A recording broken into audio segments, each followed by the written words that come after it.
Amigos, quiero que vean esto que es increíble. Miren cómo la gente se las ingeniaba para escaparse. Fíjense dónde se metían. Qué increíble a lo que llegan las personas para poder huir. Lo desesperados que pueden estar para tomar métodos así como este. Le abrían unos agujeros en la parte interna de la maleta para poder que una persona se metiera allí como toda una contorsionista para poder huir.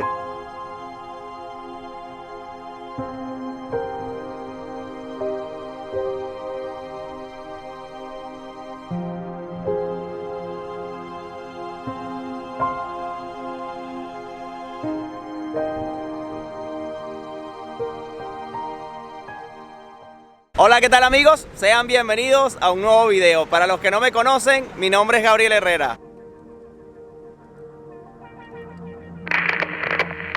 Amigos, y nos encontramos en Berlín, en la capital de Alemania. Sí, como lo escucharon, finalmente pude venir a conocer este país con una gran historia. Y justo ahora, amigos, nos encontramos en la Potsdamer Platz, una plaza que fue destruida, amigos, durante la Segunda Guerra Mundial y que en la actualidad se ha convertido en uno de los puntos más modernos de la ciudad. Y es que es precisamente desde este punto de la ciudad donde vamos a comenzar el recorrido del video de hoy. Venir a Berlín, amigos, y no hablarles acerca de la historia que ha sufrido este país durante tantos años. Y es que no sé si lo saben, pero Alemania ha participado en muchos conflictos a nivel mundial. Entre los más recientes fue el causante de la Segunda Guerra Mundial. Luego de esto, y a consecuencia de ello, ocurrió un evento muy importante en esta ciudad, en Berlín. Y es precisamente lo que vamos a estar haciendo hoy, amigos. Vamos a pasar por los puntos más importantes para contarles la historia de un muro que dividió a un país en dos. Antes de llegar allí, amigos, tengo que mostrarles algo que tengo justo aquí detrás de mí. Y ese que ustedes están viendo allí, amigos, es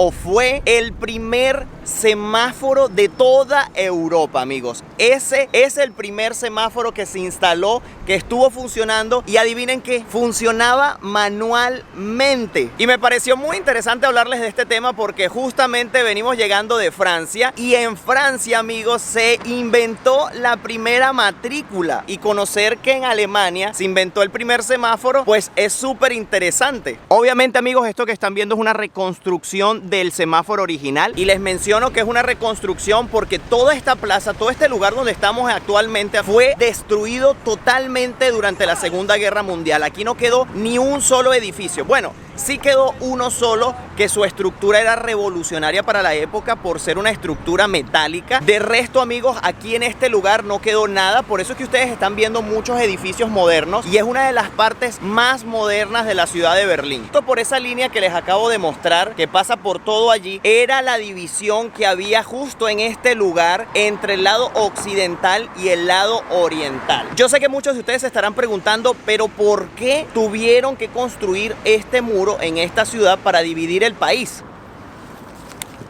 Bueno, resulta, amigos, que Alemania, como les conté, fue el culpable de la Segunda Guerra Mundial. Luego de acabarse la Segunda Guerra Mundial, Alemania quedó dividida en 4 sectores. Estos 4 sectores quedaron divididos de la siguiente manera: soviético, estadounidense, inglés y francés. ¿Quién creen ustedes que fue el que quiso dividirse de los demás? Pues si dijeron el lado soviético, estuvieron en lo correcto.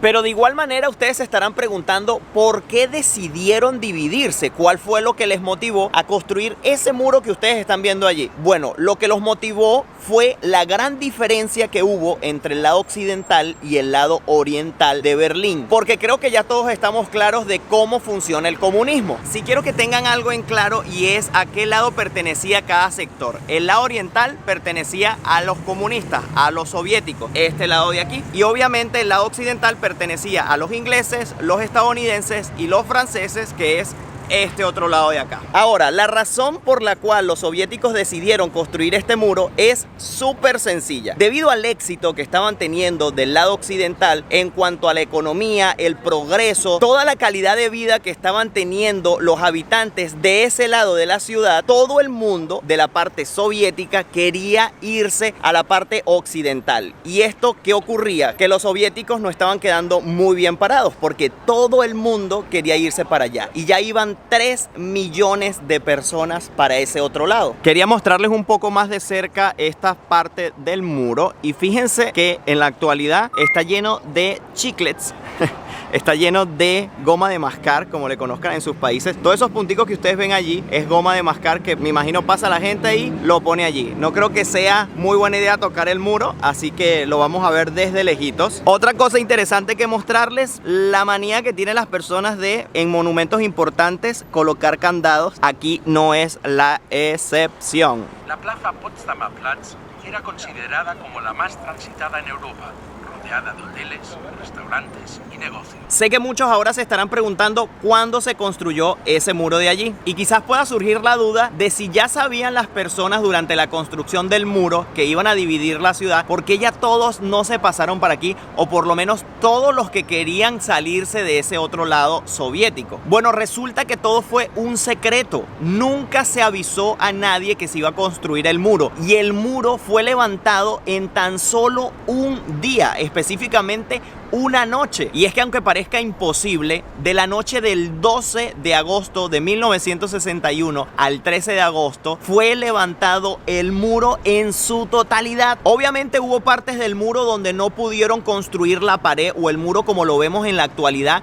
pero pusieron una valla metálica. ¿Ustedes se imaginan pasar por una situación similar en la que su ciudad sea dividida a la mitad completamente y de un día para otro resulta que no puedes pasar para el otro lado, donde quizás vivía tu mamá, donde quizás vivía tu mejor amigo, donde quizás tenías a un familiar muy cercano? Me pongo a pensar en las miles de historias que pueden haber pasado durante esa noche de personas que a lo mejor fueron a visitar a un amigo y se quedaron durmiendo del lado soviético y después más nunca pudieron regresar hasta la caída de ese muro. Porque es que simplemente de un día para otro esto que yo estoy haciendo en este momento ya no se podía hacer. Otros datos interesantes a destacar acerca del muro fueron los nombres que obtuvo luego de su construcción. Y adivinen cuál fue el nombre que eligió el lado soviético para representar a su muro. Muro de protección antifascista. Así como lo escucharon, ellos justificaban la construcción de este muro para proteger a sus ciudadanos del lado occidental. Pero uno de los nombres que también obtuvo fue, y creo que el más acertado, Muro de la Vergüenza. Obviamente poder hacer simplemente esto en aquella época no era nada sencillo ni nada fácil, porque no nada más estaba lo que ustedes ven en este momento, este muro de acá. Ustedes lo ven sencillo, fácil de decir, bueno, yo lo escalo y lo paso para aquel lado y pues ya, no pasa mucho. Era muchísimo más complicado que simplemente brincar ese muro. Fíjense que el muro en su parte superior tenía como algo redondeado para evitar que las personas se pudiesen agarrar fácilmente, porque esto era demasiado grueso.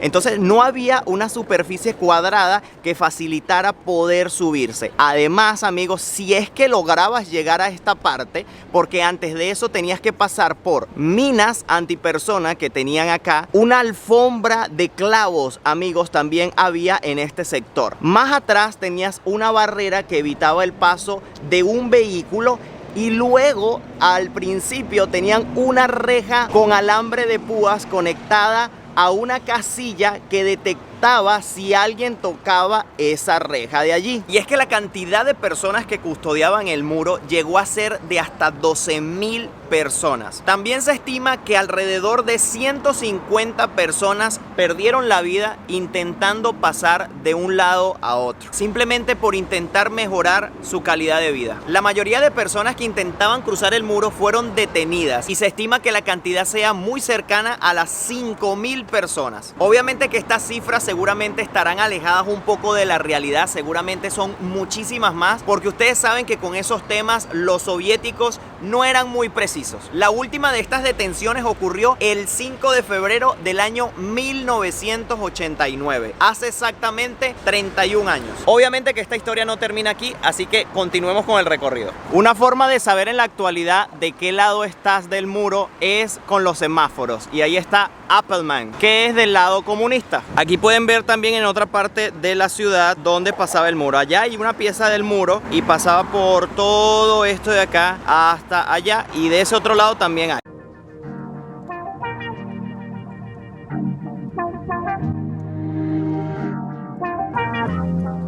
Bueno amigos, y los he traído al punto de control más famoso de todos, y es el punto de control Checkpoint Charlie, que lo tenemos justo detrás. Todo el mundo del lado comunista, del lado soviético, quería pasar a este lado de acá, y aquí amigos murió gente. Muchas personas también lograron pasar por aquí con ingeniosas maneras, que ya lo vamos a estar viendo porque vamos a estar visitando el museo que nos va a estar mostrando un poco de lo que fue la historia de eso. Ese punto de control que ustedes están viendo allí se colocó en 1945 con la finalización de la Segunda Guerra Mundial, y no se desmanteló hasta 45 años después, luego de la caída del muro de Berlín. Esto que ustedes están viendo aquí amigos era el camino a la felicidad de todas las personas que querían venir de este otro lado de acá, representada por esa fotografía de un soviético. Como lo ven, aún mantienen el lugar allí intacto para que se recuerde todo lo que sucedió en este lugar. Aquí ustedes están viendo el punto de control original. La bandera de Estados Unidos todavía ondea allí, y aquí tenemos cómo era exactamente en esos tiempos. El paso por este punto de control solo le era permitido a empleados militares y a diplomáticos de los países aliados. Y algo que quiero que entiendan es que Berlín nunca fue gobernada por los berlineses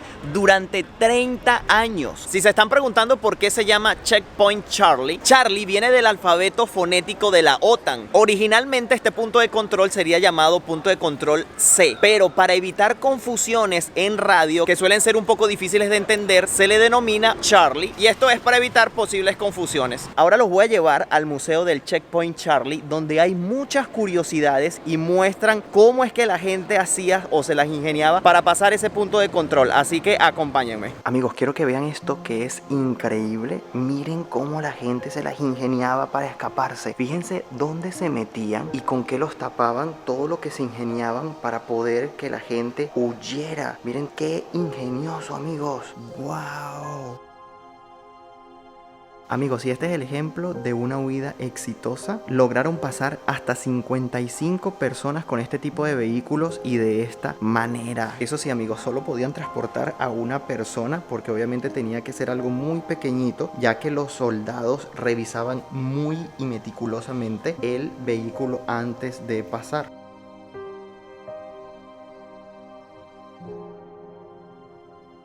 Miren, esta ventana servía para vigilar el paso, amigos, para poder avisarle a las personas cuándo podía ser mejor pasar. Este es otro ejemplo de una huida exitosa, y es que fíjense cómo le abrían unos agujeros en la parte interna de la maleta para poder que una persona se metiera allí como toda una contorsionista para poder huir. ¿Quién se iba a imaginar que un par de maletas allí colocadas podía ir una persona?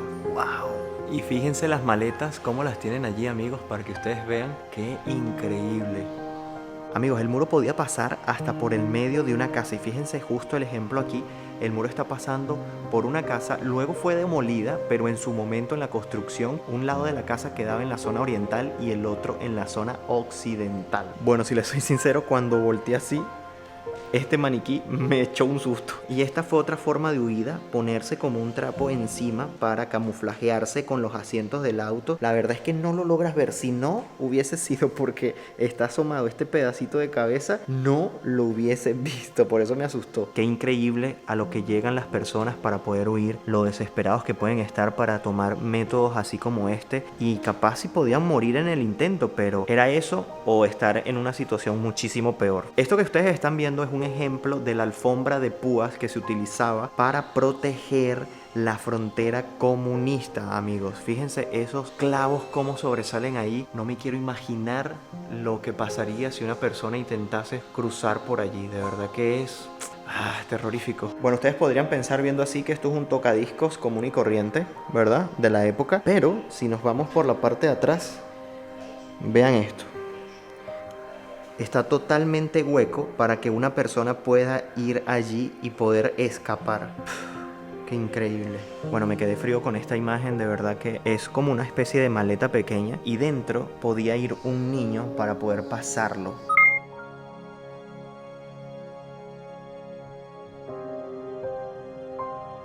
Esta es otra ingeniosa manera que utilizaron para escapar, y es una tirolina que fue colocada de largo a largo entre dos edificios. ¡Qué locura! locura. Sí, eso que están viendo es un globo aerostático casero para poder huir. Se usaron también botes, también medios de transporte aéreos como este que ustedes ven acá.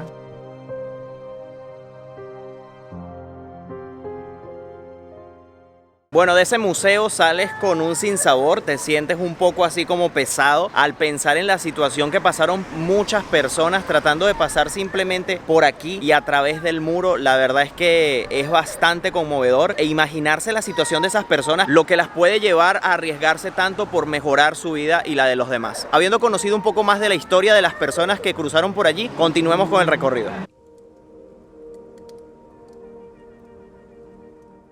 Si se preguntan por qué estoy parado justo al lado de este carro muy particular y hay otros por aquí, es porque tienen una historia y estos carros son del lado soviético de Berlín, y es que los comunistas son famosos porque no haya diversidad de cosas, que haya una sola cosa por tipo, y los carros no eran la excepción, y es que lo único que te podías comprar en el lado soviético era esta marca y este vehículo, solo habían esos nada más.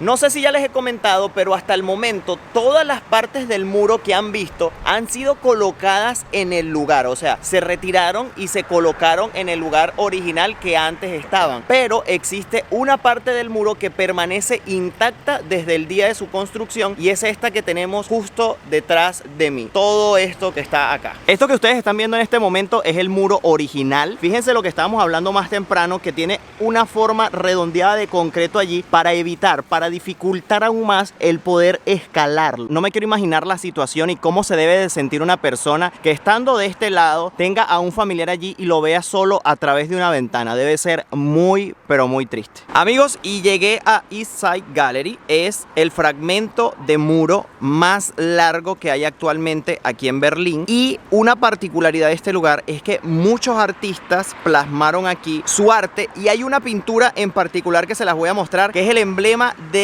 este muro que está acá. Bueno amigos, y esto que están viendo ustedes es una de las imágenes más emblemáticas de todo el muro que les he comentado. Aquí la mayoría de las personas hace fila para tomarse una foto. Uno de ellos es el líder de la Unión Soviética, Lenin, y el otro es el presidente de la República Democrática de Alemania, llamado Erich.